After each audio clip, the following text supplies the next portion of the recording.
savent pas qu'ils le savent. Une autre forme d'interprétation,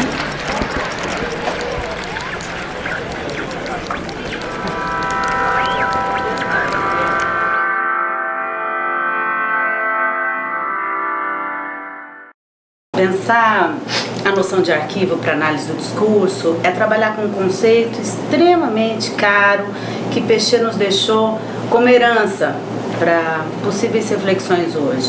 Quando ele define esse conceito, ele pensa em um campo discursivo de documentos pertinentes e possíveis sobre um dado tema.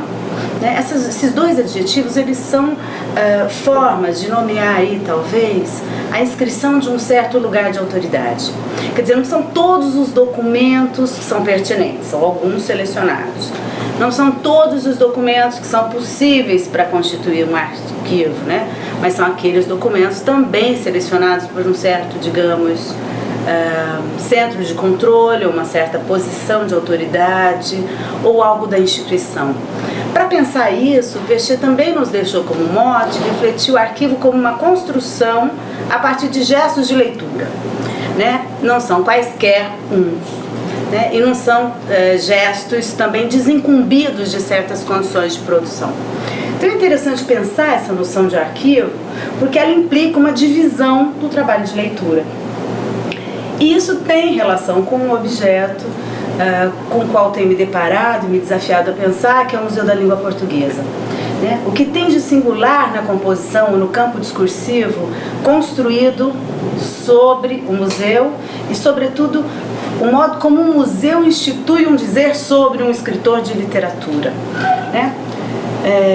Se a gente pensar as exposições temporárias, as exposições literárias do Museu da Língua como um campo discursivo, como um arquivo constituído, o grande diferencial é que esse arquivo ele é montado e desmontado.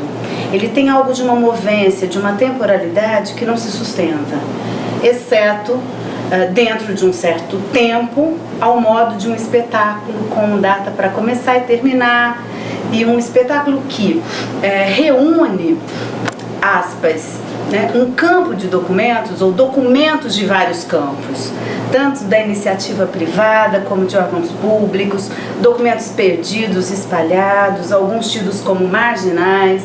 Então é interessante como essa exposição se monta, se constrói a partir de um lugar de autoridade, que é o do museu e de toda a equipe curatorial, que não é qualquer equipe também, constituída por intelectuais, artistas, poucos pesquisadores, mas se constitui e depois ele se desfaz.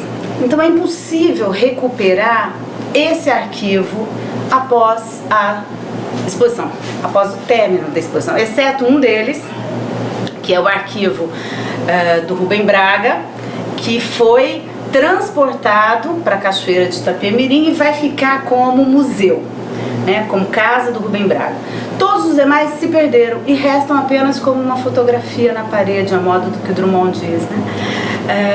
É interessante como uma instituição que se propõe a falar de língua e de autores literários de língua cria e funda essas exposições, permitindo que elas se dissolvam depois, quer dizer, sem nenhuma guarda. O próprio museu não tem documentação dessas exposições, Então tudo isso nos leva a pensar como o conceito de arquivo para o Pechet nos é caro para interpretar um objeto dessa natureza.